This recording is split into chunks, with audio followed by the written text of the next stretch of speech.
Hello, everybody. Thank you for watching Just Upright. My name is Doc Jean Ruder. I'm a doctor of physical therapy and I'm also a certified dementia practitioner. So, if you are new to my channel, please take time to explore the channel, hit the video link there, and you can see all the videos that I have made. I made videos for fall prevention, how to be an on-call therapist, and I have 20 plus videos on how to become a physical therapist here in the US. I also have this playlist that you can hit and you can see the collection of videos, okay? So today I'm going to share with you the question that I received from one of the viewers. And this is from Shakara. I hope I said it correctly. So hi Jing, thanks for the video, but is it possible for you to do a video explaining the agency's contracts and salary for us foreign PT and another describing the different PT settings? Okay, so thank you Shakara for that messenger. So just a disclaimer, I am not an immigrant lawyer. So what I'm going to do today is just to discuss the parts of the contracts that you should really pay attention to before signing them. And as you know, as a healthcare professional, ask questions to your agency or employer if there are some things that are not clear to you so they can explain it to you. Okay, so you are an adult. Before signing, be informed of what you're signing and not just blindly signing things. And it is best, if you have doubt, to consult a lawyer, of course, an immigrant lawyer or lawyer specializing in contracts, so that you will know what you're getting into. Okay, so I'm not going to share my contract with you due to confidentiality purposes, but I'm just going to go through the areas of the contract that you should take note of. Okay, so first and foremost, guys, you have to, of course, the name of the company will be there, and your name. So be sure, of course, that your name is spelled right, and the name of the company that's written on the contract is the company that your agency or employer talk about where you are working. It's not a different company, it's not a different setting, okay? And if it is different, then ask your employer why it is different, okay? So that's a very basic, the name of the company or the agency, and your name should be clearly stated there. Of course, you as the healthcare professional. Now, the first thing that you have to focus your attention on is the scope of duties, okay? So what are your responsibilities as physical therapists?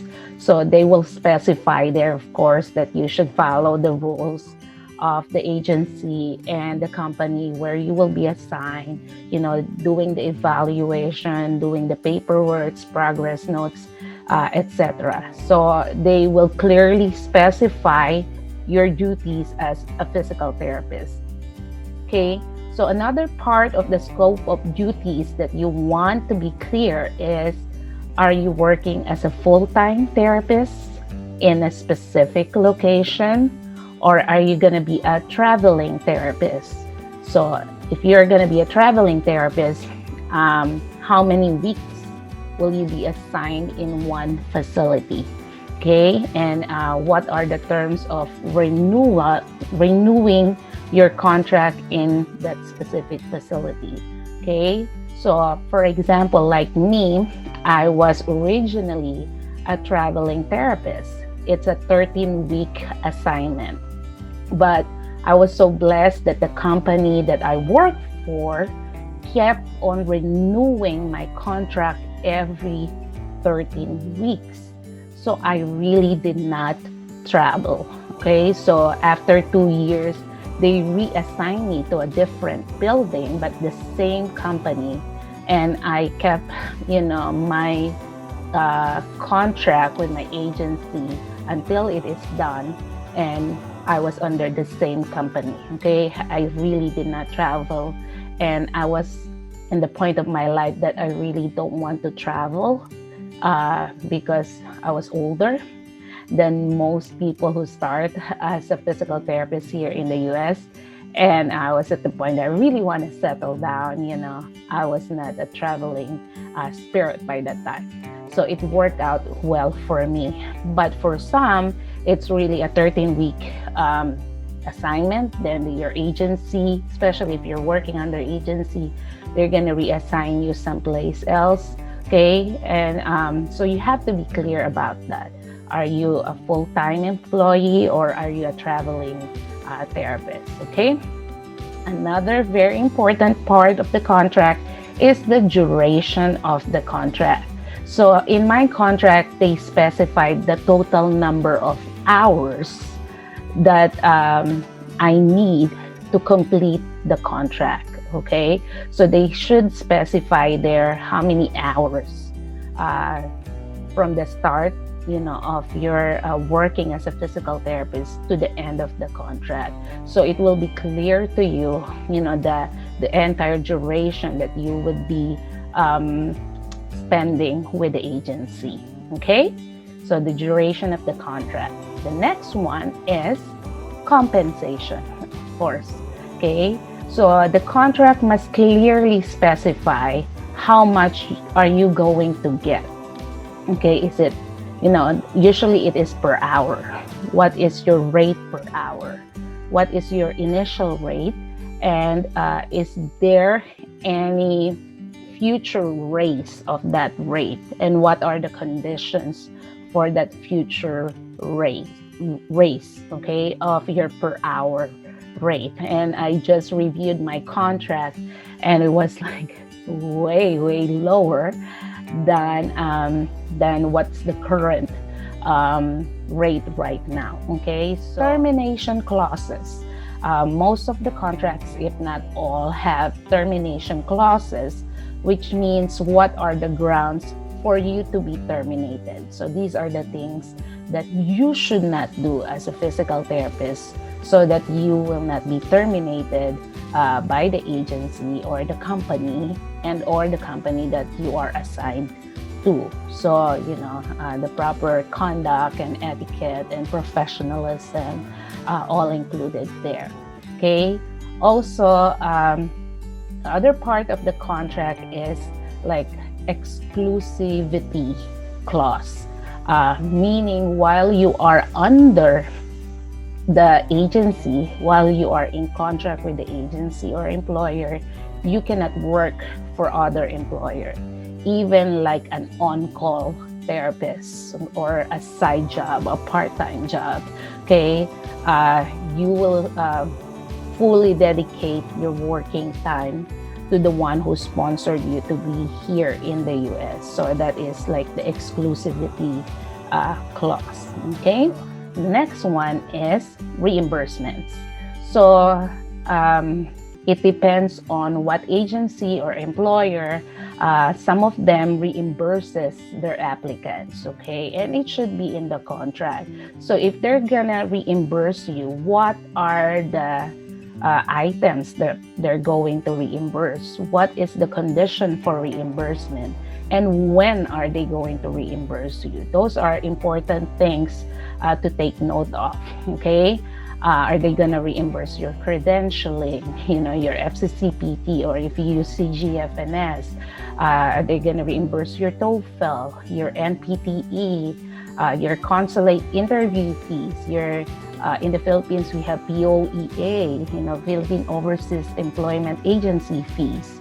And that is the reason why, guys, you have to keep all the receipts that you have for reimbursement purposes, because most of the companies or agencies do not reimburse without the receipt. So keep the receipt for your record. Okay, make a copies of it, make digital copies of it, make paper copies of it.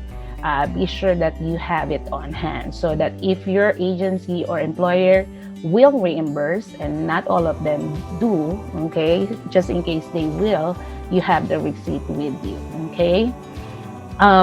Next up is the non-solicitation agreement and covenant not to compete. Okay, so what does it mean? You cannot work for the same company that you were assigned. Okay, for me, like I cannot work for the same company in the span of 2 years. Okay, so what they're saying is that you knew this company through the agency. So the agency is the one who actually have a connection to the company you were assigned. And for that reason is a non-solicitation, non-compete agreement. Of course, they want to keep their business going. So they want to supply this company therapists that they need. So you cannot work there in the same company after you finish your contract with the agency. And some contract specify like the radius of how far can you work near the company where you were working before. Okay, so those are part of the contract. Okay, and then the last one that I want to discuss is confidentiality.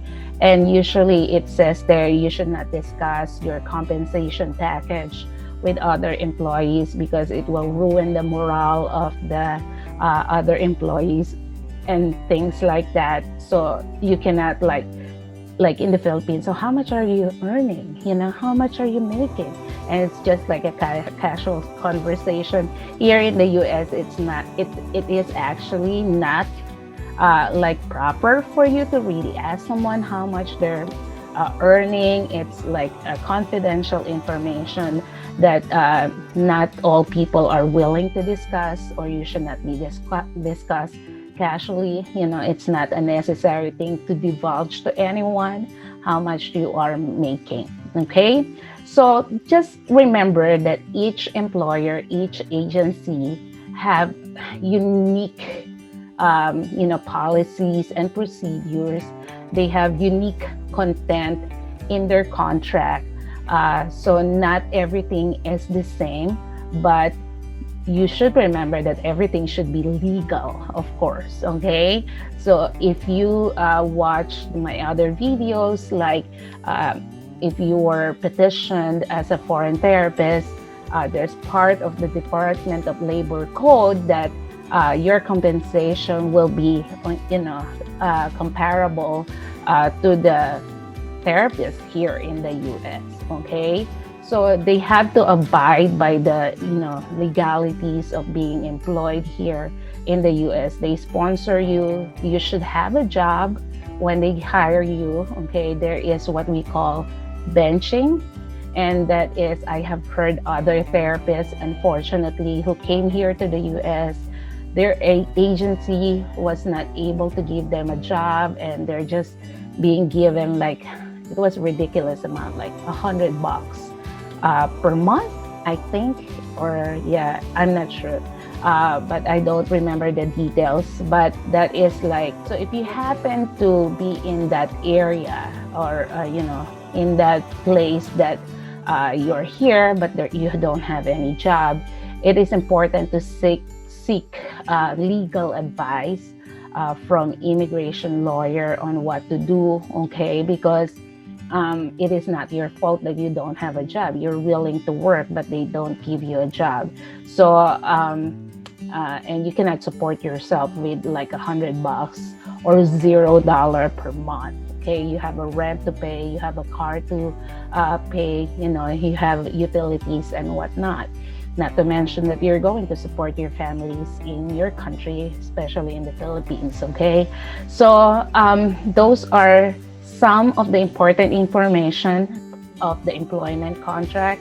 Again, consult immigration lawyer if you have any questions or doubts or concerns about the contract that they want, any employer agency want you to sign ask questions if you are in doubt for clarification. But make sure that you know what you're signing before you sign it, because once you sign it, you are into it. You are obliged to follow what's written on the contract. So be an informed individual, make informed consent, sign the contract when you feel like you understood everything that's written there and you are in agreement with what's written there. Okay, so I hope that gives you some idea on the content of the contract. As always, go to the website of your concern, like the Department of Labor, okay, about the legalities of the being employed here in the US. If you have questions on that, be updated with the latest information. And like FSBPT is a good source of information about the physical therapy. USCIS is a good source for immigration. Okay, so as always, thank you so much for watching and stay blessed. Don't forget to share this video with your friends and colleagues, and share this video on your social media, because you'll just never know that whoever, a friend of your friend, might benefit from this video, and this is the exact video that they need to answer some of their questions. So help me reach as many foreign trained therapists as we can to ease the burden of applying as a licensed physical therapist here in the US. Thank you so much and stay blessed. Thank you so much for watching. Please do not forget to hit the subscribe button below to be updated with the latest video releases. Share this channel to other people you know who will benefit from Just Upright videos. Thank you again and stay blessed.